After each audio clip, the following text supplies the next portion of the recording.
আপনারা আপনাদের উদ্যোগ ছাড়াই আপনারা যদি সঠিকভাবে সেই জায়গাটা না বুঝতেন, আপনারা যদি সেইভাবে কাজটা না করতেন, জেলার সমস্ত প্রান্ত জুড়ে যে কজন করছেন সব জায়গায় যে সঠিক এক সমানভাবে কাজ হচ্ছে বলছি না, কিন্তু যেখানে যেভাবে আপনারা কাজগুলো করছেন তার মধ্যে দিয়ে সুভাষদা বলছিল পাঁচলাই এসপি অভিযান জেলার বুকে দীর্ঘ একটা সময়ের পর এরকম একটা অভিযান, তারপর এই রাজ্য সর্বভারতীয় সম্মেলনকে সামনে রেখে একটা কেন্দ্রীয় মিছিল করার ক্ষেত্রেও আপনাদের উদ্যোগ, কাজের দিন সেখানে দাঁড়িয়েও আপনারা ভূমিকা নিয়েছেন।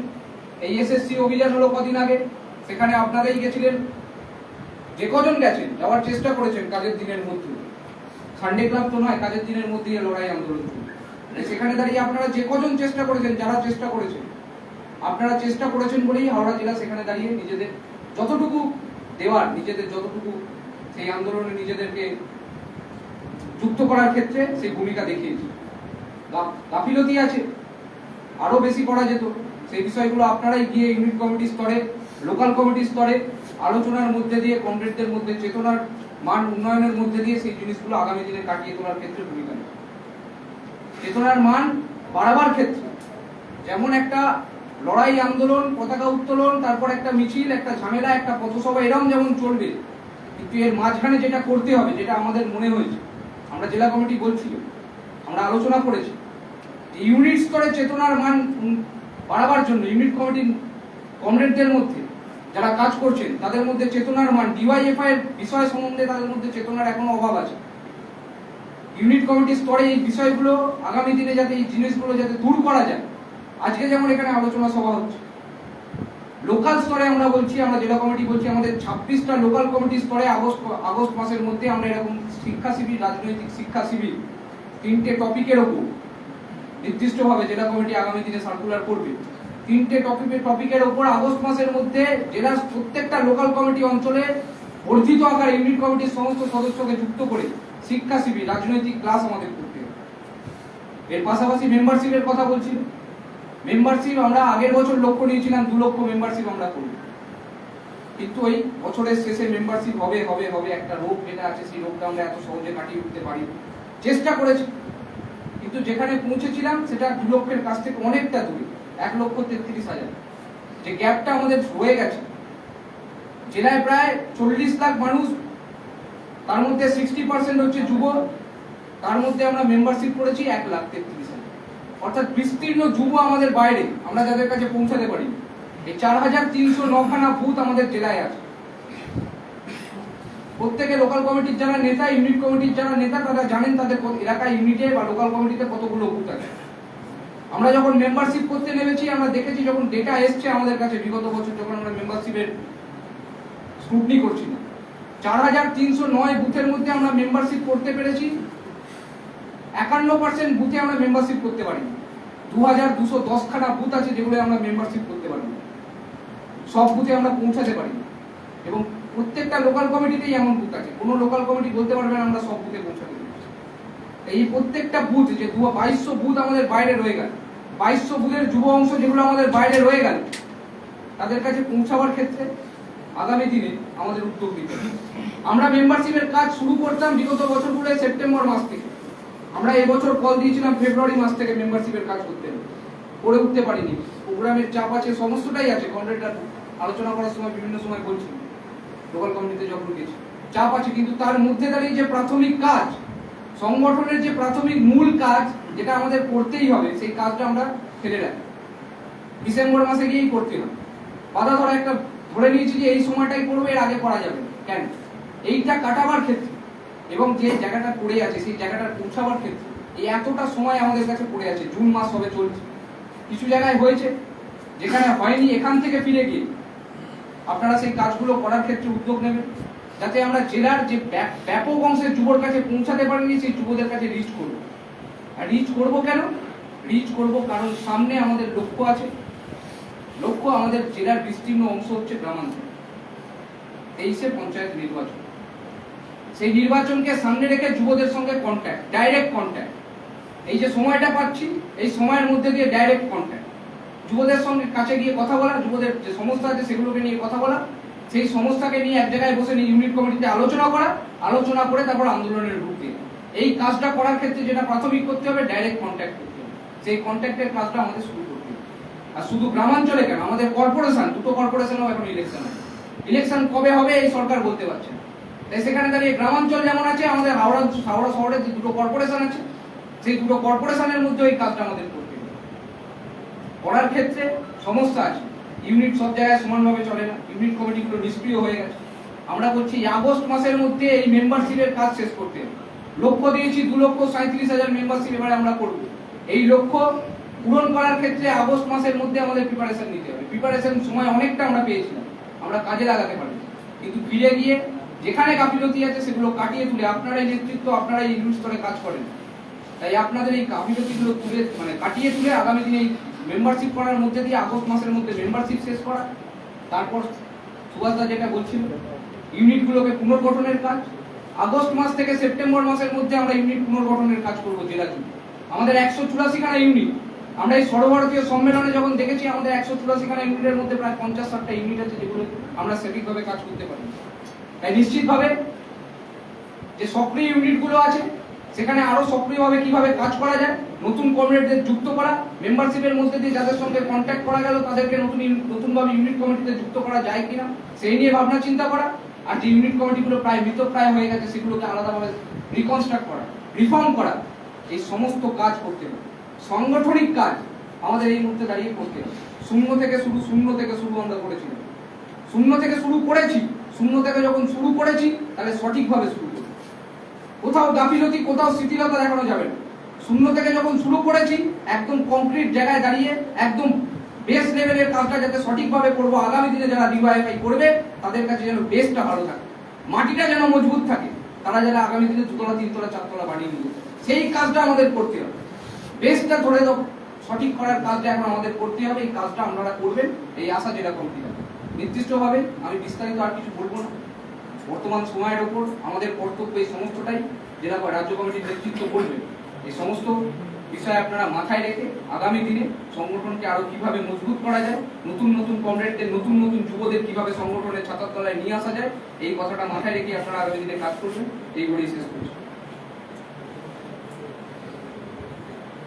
এখন বক্তব্য রাখবেন ডিওয়াইফাই পশ্চিমবঙ্গ রাজ্য কমিটির সভাপতি কমরেড বিভূতি সাহা।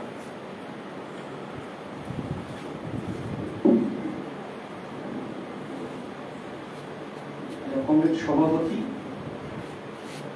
উপস্থিত আছেন, আমাদের রাজ্যের সম্পাদক কমরেড মীনাক্ষী মুখার্জি, উপস্থিত কংগ্রেস। আজকের সময়ে দাঁড়িয়ে আমাদের কাছে এই দিনটি খুব প্রাসঙ্গিক। প্রাসঙ্গিক এই কারণেই যে ডিওয়াইএফ ডেমোক্রেটিক ইউথ ফেডারেশন যখন তৈরি হয় তখন পশ্চিমবাংলার মাটিতে আমাদের বন্ধু বামপন্থী সরকার ছিল না, আর আজকের সময়েও দাঁড়িয়ে বামপন্থী সরকার নেই। সেই সময়ের বাংলার মাটিতে উত্তাল ছাত্র যুবদের আন্দোলন, আর আজকের সময়ে দাঁড়িয়ে বাংলার মাটিতে ছাত্র যুবদের আন্দোলন। আন্দোলনের ধরন একটু হয়তো বদলেছে, আন্দোলনের রসদ হয়তো একটু বদলেছে, কিন্তু আন্দোলনটা সেদিনও ছিল দেশের সরকার, রাজ্যের সরকারের বিরুদ্ধে গোটা বাংলার মাটিতে উত্তাল ছাত্র যুব আন্দোলন। আর আজকের সময়েও দাঁড়িয়ে বাংলার মাটিতে কেন্দ্রীয় এবং রাজ্য সরকারের বিরোধিতা করেই আমাদের আন্দোলন। 50 থেকে 60-এর দশকের যে আমাদের ছাত্র যুব আন্দোলন, এই আন্দোলনের নিরিখে দাঁড়িয়ে আমাদের ডিওয়াইএফ তৈরি হব। তার যে ইতিহাস, সেই ইতিহাস সম্পর্কে আমাদের অনেক নিচে তলার যারা কর্মী আছে তারা অনেকেই ওয়াকিবহাল নয়। আবার যারা আমরা ছাত্র আন্দোলন থেকে উঠে আসা কর্মী, এই ছাত্র আন্দোলনের ইতিহাস আর যুব আন্দোলনের ইতিহাসের মধ্যে অনেকটা সম্পর্ক যুক্ত। তার কারণ 1936 সালে যখন লক্ষ্মী শহরে এআইএসএফ তৈরি হয় গোটা ভারতবর্ষের মাটিতে, তখন যে ছাত্রদের আন্দোলন ছিল সেই আন্দোলনের মধ্যে যুব সমাজের বড় একটা অংশ কাজ করত, কিন্তু সেই সময় যুব সংগঠনের কোনো রূপ দেয়নি বা সেই পরিবেশ পরিস্থিতি ছিল না। যখন ভারতবর্ষের মাটিতে 1936 সালে লক্ষ্মী শহরের যে ছাত্র আন্দোলনের নেতা কর্মীরা লড়াই আন্দোলন সংগঠিত করছে, তার আগেও এই ভারতবর্ষের বুকে ডিরোজিওর নেতৃত্বে একাডেমিক্যাল অ্যাসোসিয়েশন নামে একটি ছাত্র সংগঠন তৈরি হয়েছিল প্রেসিডেন্সি কলেজে। তখনকার ছাত্রদের আন্দোলন, সেই আন্দোলনের সঙ্গে যুবদের যুক্ত হন। আমরা আজকের দিনটি 1968 সালের 9 জুনটি 7 থেকে 9 যে প্রথম আমাদের কলকাতায় সম্মেলন, সেই সম্মেলনের দিনটিকে আমরা আমাদের প্রতিষ্ঠা দিবস হিসাবে আমরা পালন করছি। 1959 সালে ভারতবর্ষের বিভিন্ন রাজ্যে যখন ছাত্র আন্দোলনের বিকশিত হচ্ছে, সর্বভারতীয় স্তরে কোনো যুব সংগঠন ছিল না। 1959 সালে জানুয়ারি মাসে এআইএসএফ একটা সম্মেলনে আমন্ত্রিত ছিলেন কমিউনিস্ট নেতা পিসি যোশী। সেই সম্মেলনে যখন আলাপ আলোচনা চলছে যে সমাজতন্ত্র প্রতিষ্ঠার মধ্য দিয়ে ছাত্র সমাজ ও জনগণের উজ্জ্বল ভবিষ্যৎ গড়ে ওঠার, সেই সম্মেলনেই ছাত্র যুব সমাজকে রাজনৈতিক চেতনায় আখ্যা দিতে হবে, সেই সময়ে ব্যাখ্যা দিতে গিয়ে বলেছিলেন পিসি যোশী যে ভারতবর্ষের বুকে একটি গণতান্ত্রিক ধর্মনিরপেক্ষ যুব সংগঠন তৈরি করার প্রয়োজন আছে, এবং সেই সম্মেলনেই প্রথম তিনি প্রস্তাব রাখেন এবং পরিকল্পনা গ্রহণ করা হয় সেই সম্মেলনে। তার মানে ছাত্র আন্দোলনের সূত্র ধরেই যুব আন্দোলনের প্রাসঙ্গিকতা, এবং সেই সময়ে যা যা যুব আন্দোলন সংগঠিত হয়, ছাত্র আন্দোলন সংগঠিত হয়, সমস্ত ছাত্র আন্দোলনে যুবদের ভূমিকা ছিল উল্লেখযোগ্য। 1959 সালের 28 এপ্রিল কনস্টিটিউশন ক্লাবে নিখিল ভারত যুব ফেডারেশন তৈরি হয়। 11টি রাজ্যের 2 লক্ষ যুবক যুবতী উপস্থিত হন। 250 জন প্রতিনিধি সেখানে অংশগ্রহণ করেন, এবং 1959 সালে খাদ্য আন্দোলনের সময় যে ট্রাম ভাড়া দাবিতে আন্দোলন, খাদ্যের দাবিতে আন্দোলন, যে দাবিতে আন্দোলন করতে এসে 80 জন কৃষককে লাঠিপেটা করে হত্যা করেছিলেন, 4 জন ছাত্র নেতা খুন হয়েছিলেন, পরের দিন গোটা বাংলা অবরুদ্ধ হয়, এই সমস্ত আন্দোলনে যুবদের ভূমিকা ছিল উল্লেখযোগ্য।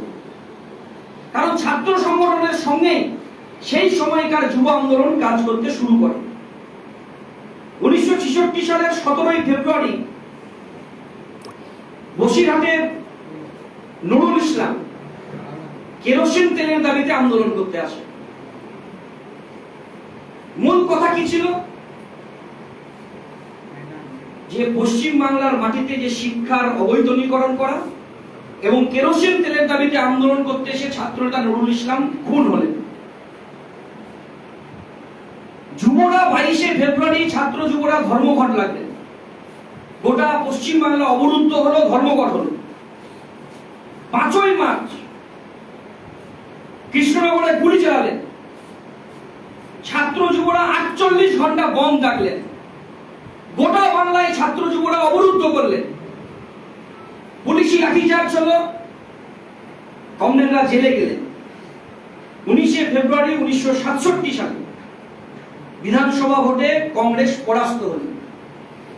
সেই ভোটে পশ্চিম বাংলায় বাংলা কংগ্রেস, মার্ক্সবাদী কমিউনিস্ট পার্টি আর সঙ্গে আরো সহযোগী দল নিয়ে যুক্তফ্রন্ট সরকার তৈরি হলেন। মুখ্যমন্ত্রী অজয় মুখার্জি, উপমুখ্যমন্ত্রী জ্যোতি বসু হলেন। ঠিক তার পরের মুহূর্তে গোটা ভারতবর্ষের মাটিতে, গোটা পশ্চিম বাংলায় যে উত্তাল যুব আন্দোলন, সেই যুব আন্দোলনের সঙ্গে ছাত্র আন্দোলন ঐক্যবদ্ধভাবে লড়াইয়ের মাটিটা তৈরি করতে শুরু করে। তার মূল কারণটাই হচ্ছে সেই সময়ে আন্দোলনের ধারাটা কি ছিল? কেরোসিন তেলের দাবিতে আন্দোলন, ট্রাম ভাড়া, বাস ভাড়া কমানোর দাবিতে আন্দোলন। আর আন্দোলনটা কি ছিল? পশ্চিম বাংলায় গণতন্ত্র ফেরানোর দাবিতে আন্দোলন। পরবর্তী সময়ে আজকের যদি আপনি রেসটা কাটেন, আজও পশ্চিম বাংলার মাটিতে দাঁড়িয়ে ছাত্র যুবদেরকে গণতন্ত্র ফেরানোর দাবিতে আন্দোলন করতে হয়।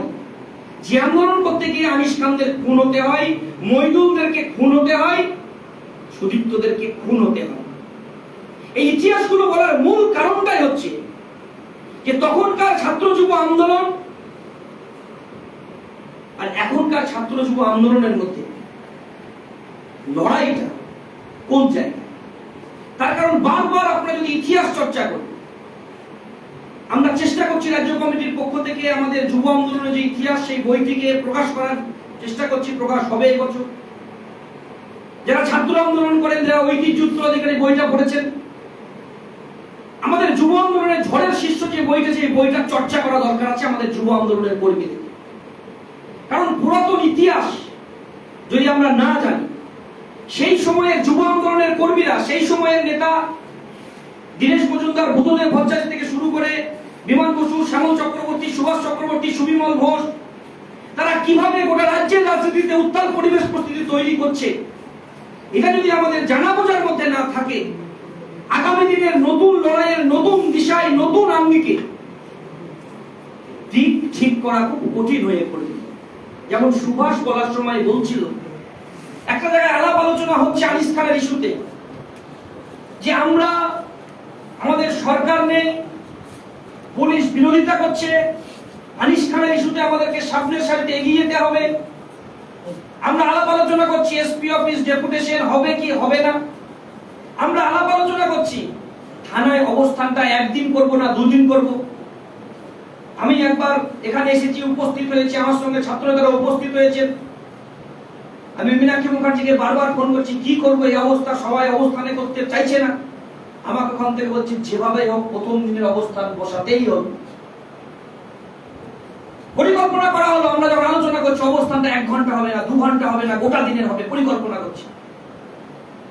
প্রথমবার আমাদের এখানকার যুব আন্দোলনের কর্মীদেরকে নিয়ে, ছাত্র আন্দোলনের কর্মীদেরকে নিয়ে বসলাম, বসে আলাপ আলোচনা করলাম যে আমরা গোটা দিন হয়তো পারবো না, কিন্তু 2টো থেকে সন্ধ্যা অবধি অবস্থানটা চালাবো। প্রথমে একদিন শুরু করি, 1 দিন হলো, 2 দিন হলো, 3 দিন হলো, 4 দিন হলো, 5 দিন হলো, 6 দিন হলো, অবস্থান হলো। অবস্থান করতে করতে নতুন কি অভিজ্ঞতা পেলাম। আমাদের রাজ্য নেতৃত্বরা উপস্থিত হলেন, মীনাক্ষী মুখার্জি সহ আমাদের রাজ্যের যারা ফুল টিম তারাও উপস্থিত হলেন। দেখছি আমাদের মধ্যে, আমাদের সংগঠিত লোকের বাইরেও যারা অনেক সাধারণ মানুষ আমাদের আন্দোলনে আসছে। শেষ দিন যখন আমরা মিছিল করলাম, একই দিনে 3টি মিছিল সংগঠিত হবে। আমাদের একটা বলছে প্রোগ্রাম, ছাত্র পরিষদ বলছে ওই শুধুই প্রোগ্রাম করবে, আবার ফুলপুরা শরীফের লোকজন এসে বলছে ওরাও একটা প্রোগ্রাম করবে। আমরা কোন সিচুয়েশন নেব, কি সিদ্ধান্ত নেব? আমরা খুব সুকৌশলে পরিকল্পনা গ্রহণ করলাম যে আমরা প্রোগ্রাম শুরু করব, আমরা বেরিয়ে আসব। প্রথমে ছাত্র পরিষদ করবে, ছাত্র পরিষদ বেরিয়ে যাবে, আমরা ঢুকবো, আমরা প্রোগ্রাম করব, আমরা বেরিয়ে গিয়ে রাস্তা অবরোধ করব, আর পরবর্তী ক্ষেত্রে এআইএসএফ বা ফুলপুরা শরীফের লোকজনরা ঢুকবে।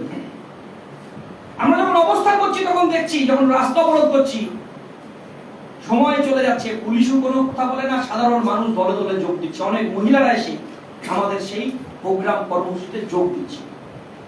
তার কারণ এখান থেকে বোঝা যাচ্ছে যে আমরা যদি বিভিন্ন সঠিক সময়ে সঠিক রণকৌশলটা নিতে পারি, তাহলে আমরা আন্দোলন লড়াইয়ে চ্যাম্পিয়ন হব। আমরা ডিসিশন করতে পারছি না যে এসপি অফিসের অবস্থান হবে না এসপি অফিস অভিযান হবে। রাত্রের অন্ধকারে আমরা নেতৃত্বরা একটা ঘরে বসে সিদ্ধান্ত করলাম যে আমরা অবস্থান কর্মসূচি নয়, আমরা অভিযান করব, এবং অভিযানটাকে এসপি অফিসের অভিযানের একটা রূপ দেওয়া হলো। আমি এই কারণে এই কথাগুলো বলছি, তার কারণ সেই সময়ের ইতিহাস, 1968 সালের আগের ইতিহাস আর আজকের সময় 2011 সালের পরবর্তী সময়ে আমাদের লড়াই আন্দোলন ইতিহাসের মধ্যে অনেকটা মেল আছে, শুধু রাস্তাটা একটু আলাদা। আমরা এই কারণেই বলছি যে বিভিন্ন জায়গায় 1964 সালের 8, 9, 10 আগস্ট এআইএসএফ এর যে সম্মেলন, সেই সম্মেলনে আমরা সমস্ত সম্পর্ক ত্যাগ হলো। বিপিএসএফ তৈরি হলো, সম্পাদক হলেন দীনেশ মজুমদার, সভাপতি হলেন সুবিনয় ঘোষ 1964 সালে। সেই সময় একটা সংশোধনবাদী সংকীর্ণতাবাদীর মধ্যে সংশোধনবাদীদের ঝোঁক একটা বড় দেখা যাচ্ছে আমাদের সংগঠনের অভ্যন্তরে। পরবর্তী সময়ে 1970 সালে এসএফআই তৈরি হলো গোটা ভারতবর্ষের, আর সেই সময় সম্পাদক হলেন কমরেড বিমান বসু, সভাপতি হলেন সিআর ভাস্করন। আর 1967 সালে কলকাতার রাজা রামমোহন লাইব্রেরিতে পৃথক একটা একটা যুব সংগঠন গড়ার জন্য একটা প্রস্তুতি কমিটি তৈরি হলো, যার আহ্বায়ক হলেন কমরেড দীনেশ মজুমদার। কমিটিতে বুদ্ধদেব ভট্টাচার্য, সুবিমল ঘোষ, বিভিন্ন নেতৃত্ব সেই কমিটিতে প্রস্তুতি কমিটিতে থাকলেন। নতুন যুব সংগঠন গড়ার জন্য একটা গণতান্ত্রিক যুব ফেডারেশন তৈরি হবে, নাম দেওয়া হলো, প্রস্তুতি শুরু হলো। 4 জুন 1968 সালে প্রেস ক্লাবে একটা সাংবাদিক সম্মেলন করলেন এবং সেই সাংবাদিক সম্মেলন আমরা কোন ভাবে কিভাবে কি নামে আমরা সংগঠন পরিচালনা করব, সম্মেলন কিভাবে হবে, সবটা ব্যাখ্যা দিলেন কমরেড দীনেশ মজুমদার, কমরেড বুদ্ধদেব ভট্টাচার্য। 1968 সালে 7 থেকে 9 জুন প্রথম রাজ্য সম্মেলন কলকাতার ত্যাগরাজ হলে 1196 জন প্রতিনিধি এবং 982 জন দর্শক উপস্থিত থাকলেন সেই সম্মেলনে। অভ্যন্তর সমিতির সভাপতি হয়েছিলেন শিক্ষক নেতা সত্যপ্রিয় ঘোষ। সেই সম্মেলন থেকে 7 জনের সম্পাদক মণ্ডলী, 12 জনের স্টিয়ারিং কমিটি তৈরি হয়। সেই সম্মেলনের ইতিহাসটা আমাদের জানা দরকার।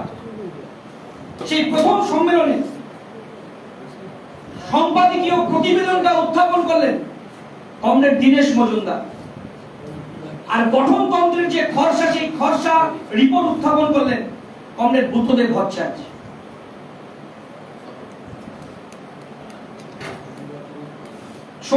জন প্রতিনিধি প্রতিবেদনের উপর আলাপ আলোচনা করলেন, আর 20 জন গঠনতন্ত্রের উপর আলোচনা করলেন। 97 জনের রাজ্য কাউন্সিল, 31 জনের রাজ্য কমিটি, 13 জনের সম্পাদক মণ্ডলী তৈরি হলেন। আর এই সম্মেলনের আগে 37,536 মেম্বারশিপ করার পরে সম্মেলনে মিলিত হয়েছিল। এখন এই কথাগুলো বলার মূল কারণ, যে প্রথম সম্মেলন আর সেই সম্মেলনের পরবর্তী সময় থেকে আজকের সময়ে দাঁড়িয়ে আমাদের বাংলার মাটিতে ছাত্র যুব আন্দোলন, সেই সময় দেখেন খুন হলো কেরোসিন তেলের দাবিতে আন্দোলন করতে গিয়ে নুরুল ইসলাম, আর 2011 সালের পরে পশ্চিম বাংলায় শিক্ষাঙ্গনে গণতন্ত্র ফেরানোর দাবিতে আন্দোলন করতে গিয়ে খুন হলো সুদীপ্ত গুপ্ত, আর সেই সময় দাঁড়িয়ে আজকের সময়ে দাঁড়িয়ে কাজের অধিকারকে সুনিশ্চিত করতে খুন হলেন কমরেড মইনুল ইসলাম মিত্র। আমরা এই কারণে এই কথাগুলো বলছি, এখন ইতিহাসগুলো চর্চা করার আমাদের প্রয়োজন আছে, যে কখন কতটুকু আমরা এগোবো, কখন কতটুকু আমরা পিছু। কোন কোন আন্দোলন আমরা বলছি, কোন কোন আন্দোলন যেমন শব্দে করতে হবে, কোন কোন আন্দোলন আমাদেরকে নিঃশব্দে করতে হবে। সম্মেলনে যখন কমিটি তৈরি হচ্ছে, অনেকে বলার চেষ্টা করে, আরে ওকে তো দেখাই যায় না, ও আবার কি কি কাজ করে, ও তো মেম্বারশিপ ভালোভাবে করে না, ও তো মিটিং ভালোভাবে করে না, ও তো মিছিল ভালোভাবে করে না, সব প্রোগ্রামে থাকে না। আমরা বলছি না, সবাই সব কাজ পারবে এরকম নয়। কেউ বক্তৃতা ভালো দিতে পারে, কেউ লিখতে ভালো পারে, কেউ ফেসবুক করতে ভালো পারে, কেউ সোশ্যাল মিডিয়ার কাজটা কেউ ভালো পারে, কেউ হয়তো গোপনে সংগঠনটা করতে ভালো পারে। যে যে কাজটা পারে কমরেড, তাকে সেই কাজের দায়িত্ব দিন। শুধু কমিটির মেম্বার নির্বাচন করার সময় শুধু তার উপরটা দেখে মূল্যায়ন করবেন না। আমি আর মীনাক্ষী মুখার্জি রাজ্য সম্মেলন আগে রায়গঞ্জে কালেকশন করতে গেছি। আমাদেরকে হঠাৎ একজন মহিলা ফোন করে ডাকলেন যে আমি একটু কালেকশন দেবো, আমার বাড়িতে আসেন। আমি বৃদ্ধা, তার ছেলে ডেকে নিয়ে গেল, তার বাড়িতে গেলাম। বাড়িতে নিয়ে যাওয়ার পরে গল্প করতে শুরু করলেন। তার পেনশনের টাকা থেকে 2000 টাকা দিলেন আমাদেরকে। তারপরে বলছেন এই টাকাটা কিসের জানেন? এটা একটা স্বাধীনতা সংগ্রামের পেনশনের টাকা। তারপরে একটা গল্প বললেন। গল্পটা কি জানেন? বলছে তার স্বামী স্বাধীনতা সংগ্রামী ছিলেন। রায়গঞ্জ শহর বদ্রিষ্ণু শহর, বদ্রিষ্ণু শহরে অনেক বিপ্লবী ছিলেন। বিপ্লবীদের নাম ঘোষণা করছেন আর হচ্ছে পুরস্কার দিচ্ছেন। ব্রিটিশদেরকে তাড়ানোর পরে দেশে নতুন সরকার এসেছে, আমাদের স্বাধীনতার পতাকা উঠেছে। সবাইকে যখন পুরস্কার দিচ্ছে, চাকরি দিচ্ছে, তখন একজন সাইকেলের দোকানিকে একটা যখন পুরস্কার তুলে দিচ্ছে, তখন ওই এলাকার সাধারণ মানুষ বলছে এই সাইকেলের দোকানি তো কোনোদিন বিপ্লবী ছিল না, তাহলে ওকে কেন পুরস্কার দিচ্ছেন? তখন যে বৃদ্ধ মহিলাটা আমাদেরকে টাকা দিলেন, তার স্বামী স্বাধীনতা সংগ্রামী, বলছেন যে তার কাজটা কি ছিল জানেন? আমরা উপরে সবাইকে দেখিয়ে বিপ্লব করতাম, লাঠি খেতাম, গুলি খেতাম, মানুষের বাড়িতে বাড়িতে খেতাম। তখন মোবাইল ফোন ছিল না, টেলিগ্রাম এত ছিল না, চিঠিও এত পৌঁছাত না। কিন্তু সাইকেলের দোকানের কাজ ছিল রাত্রে বেলায় তার বাড়িতে, তার সাইকেলের দোকানে বিপ্লবীরা চিঠি দিয়ে যেতেন যে আজ এরপরে চট্টগ্রামে অস্ত্রাগার লুণ্ঠন হবে, বা এই জায়গায় বিপ্লবের এই কাজ হবে, বা এই জায়গায় বোমা ফেলা হবে, এই কাজটা তো প্রকাশ্যে করা যাবে না, তাকে একটা চিরকুট দিয়ে আসতেন। আর সেই সাইকেলের দোকানের কাজ ছিল রাত্রের অন্ধকারে বিপ্লবীদের বাড়িতে বাড়িতে সেই চিঠিটা পৌঁছে দিয়ে আসে, আবার সকালবেলা এসে দোকানটা খোলে। তাহলে সেই বিপ্লবী যদি চিঠিটা না দিয়ে আসতো, পরের দিন বিপ্লবটা হতো না। কিন্তু সে কোনোদিন জানতো না যে সে বিপ্লবের একজন বড় সৈনিক। এরকম অনেক পশ্চিম বাংলার বুকে আমাদের কমরেড আছে যারা প্রকাশ্যে কাজ করতে পারছে না, গোপনে আমাদেরকে বিভিন্ন ভাবে সাহায্য করছে। আমরা বলছি তাদেরকে চিহ্নিত করুন, নির্দিষ্টকরণ করুন, তাদেরকে কাজ দেন। তারা গোপনে অনেক কাজ আমাদের সংগঠনের অভ্যন্তরে করতে পারবে। আমাদের মনে হচ্ছে কোথাও যেন আমরা সবটাই প্রকাশ্যে করার চেষ্টা করছি, কিন্তু সংগঠনের অভ্যন্তরে গোপন কমরেড যদি আমরা না তৈরি করতে পারি, যেমন আমরা দেখলাম এই যখন আমতার এই লড়াই আন্দোলনের মাটিতে এলাম, আমতায় আমাদের কজন কমরেড ছিলেন। আমতার লড়াই আন্দোলন করতে করতে আমরা দেখলাম ওই গ্রামের সাধারণ যুবরা মোমবাতি নিয়ে লিখছে জাস্টিস ফর আনিস। সেটা এমনি এমনি হলো না, ওখানকার সাধারণ মানুষের কাছে আমাদের কমরেডরা পৌঁছে গিয়েছিলেন, তাদের ভিতরের আগুনটাকে জ্বালিয়ে তুলেছিলেন। তাই জাস্টিস ফর আনিস লিখলেন। রাত্রের অন্ধকারে আনিস খানের বডিটাকে পাহারা দিচ্ছিল গ্রামের মানুষ, পুলিশ প্রশাসনকে ছাই করে দিয়েছিল সেদিনকার। তাই পুলিশ পিছু উঠতে বাধ্য হয়েছিল। আন্দোলন কেন বলেছিলেন? জওহরলাল নেহরু বলেছিলেন, হে বাংলার ছাত্র যুব সমাজ, তোমাদের হাতে যে স্বাধীনতার মশালটি তুলে দিচ্ছি, সেটাকে জ্বালিয়ে রাখতে হবে। গোটা ভারতবর্ষের ইতিহাসে, গোটা পশ্চিম বাংলার ইতিহাসে যুব সংগঠনের কর্মীরা যেভাবে লড়াই আন্দোলন সংগঠিত করছে, আমরা একটু একটু করে এগোচ্ছি, কিন্তু এগোনোর সঙ্গে সঙ্গে আমরা সংগঠনটাকে কতটা আমাদের নিজের করে আমরা আমাদের সংগঠনের কাজটাকে পরিচালনা করতে পারবো, সেই বিষয়ে আমাদের আলাপ আলোচনা করা দরকার। হঠাৎ করে মনে হলো, আর 1980 সালের 1 থেকে 3 নভেম্বর ধুলিয়ানের পাঞ্জাবে ডিওয়াইএফআই তৈরি হয়ে গেল। ডিওয়াইএফআই থেকে এরকম তো ঘটনা নয়। আমাদের যেমন ইতিহাস চর্চা করা দরকার, তেমনি ইতিহাস থেকে আমাদের অনেক শিক্ষা নেওয়া দরকার। তার কারণ সেই সময়ে যুব আন্দোলন, ছাত্র আন্দোলনের কর্মীরা পশ্চিম বাংলায় বামপন্থী ফ্রন্ট সরকারটাকে প্রতিষ্ঠা করার ক্ষেত্রে একটা বড় ভূমিকা পালন করেছিলেন। আর আজকের সময়ে দাঁড়িয়ে আমাদেরকে আরো বড় ভূমিকা পালন করতে হবে। আমরা অক্সিজেন যোগাচ্ছি, একটু একটু করে মাটি তৈরি করছি। আনিস খানের ইস্যুতে, মহিদুলের ইস্যুতে যে এত বড় একটা অল ইন্ডিয়া কনফারেন্স আমাদের ছাত্র যুব কমরেডরা তুললেন, এটা একটু একটু হয়নি, আমরা পাচ্ছি। মেম্বারশিপের ক্ষেত্রে কেন আমরা প্রথম মাসের প্রথম দিক থেকে, বছরের প্রথমে মেম্বারশিপ করতে পারছি না? তার কারণ আমাদের কোথাও যেন মনে হচ্ছে সংগঠনের অভ্যন্তরে কমিটির যে ফাংশনিং, সেই কমিটির ফাংশনিং এর ক্ষেত্রে আমাদের দুর্বলতা, আমাদের কোথাও ত্রুটি থেকে যাচ্ছে। আমরা আমাদের মগজটাকে কমরেডদের পরিষ্কার করতে পারছি না, মতাদর্শগতভাবে আমরা সচেতন করতে পারছি না। আমরা যুব শক্তি পত্রিকাটাকে নিজেরা পড়ছিও না, আমরা পড়াচ্ছিও না, আমরা নিজেরা লিখছিও না। আজকে যুব শক্তির মিটিং হচ্ছিল যে রাজ্যে 29 লক্ষ মেম্বারশিপ, আমরা আজকে বলেছি 1% অন্তত পক্ষে যুব শক্তির পত্রিকার গ্রাহক। এখানে যদি সবাইকে হাত তুলতে বলি, অনেকে হাত উঠবে না। যুব শক্তি পত্রিকার গ্রাহক কি গ্রাহক নয়? কারণ যেদিন 1980 সালে ডিওয়াইএফআই তৈরি হয়, তখন পশ্চিম বাংলার মাটিতে আমাদের কত মেম্বারশিপ ছিল? আর আজকের সময়ে দাঁড়িয়ে আমাদের কত মেম্বারশিপ? মেম্বারশিপের দিক দিয়ে আমরা বাড়ছি, কিন্তু আমরা সাংগঠনিক কাজ, সাংগঠনিক রূপরেখার ক্ষেত্রে কোথাও যেন আমরা পিছিয়ে যাচ্ছি। পিছিয়ে যাচ্ছে এই কারণে, কারণ কমরেডদের মতাদর্শগতভাবে যে চেতনার মানে উদ্বুদ্ধ করা দরকার, সেই জায়গায় আমরা পিছিয়ে আসছি। আমরা বলছি এমন একটা সাজানো সুন্দর সংগঠন তৈরি করা দরকার।